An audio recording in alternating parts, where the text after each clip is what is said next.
I started making art when I was a kid, and drawing Santa Clauses for my family, and I was really like obsessed with Christmas and the idea of like Santa, and I would draw him over and over and over again and improve it, and because my dad would dress up as Santa. I didn't know this, and he would come to the house every Christmas Eve, and I thought that if I had some, like, if I could just like draw him really well, that he'd let me take a ride in the sleigh, which was like my year-long plan of like, how do I get into that sleigh so I can take a ride with Santa. I didn't come out until I was 26 years old, so I was never really comfortable in my own skin until I came out, and I had no idea that that would be the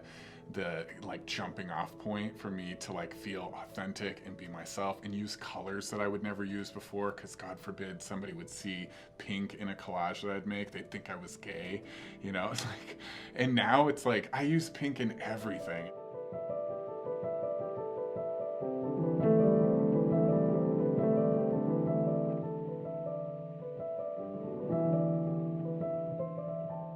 Once I was able to do that and kind of be true to myself, and that's when I started making art that I appreciated more too.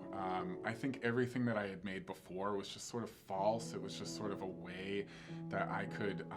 maybe like craft myself, like to kind of push people away, to make things that I thought were relatable, where now it's like I'm totally cool with being a gay artist and like using those like wild colors and that sort of content in my work that maybe I would have never used before.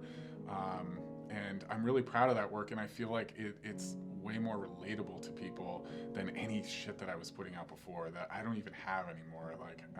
because I don't connect with it. It's not me. And it's that art that I was making like pre coming out, it's like it's just such a good example of everything that I didn't want to be anymore as a person. So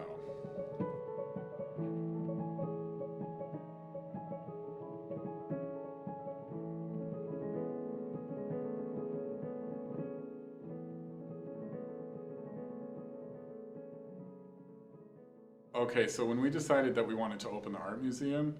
there were four of us, and we were hanging out after my daughter's first birthday. So she had gone to bed and everything was cleaned up and everything, and we were hanging around and chatting, and we all had this work that was kicking around everywhere, and we were like, what are we gonna do with it though? Like, we started playing around with ideas of like putting up work in restaurants and cafes, because that's what we were seeing, and we were talking about pop-up shows and like, how can we do that too, but in Rochester, like, and then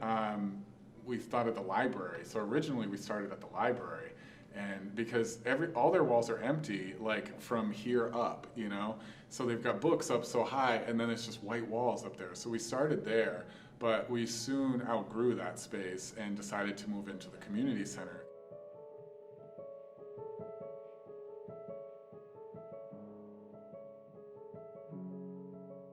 We just started introducing ourselves to different artists, and we don't ask them to do anything that we wouldn't do ourselves. We've donated our own artwork too, and we've been really lucky with the quality of the work that we've been able to add to the community center.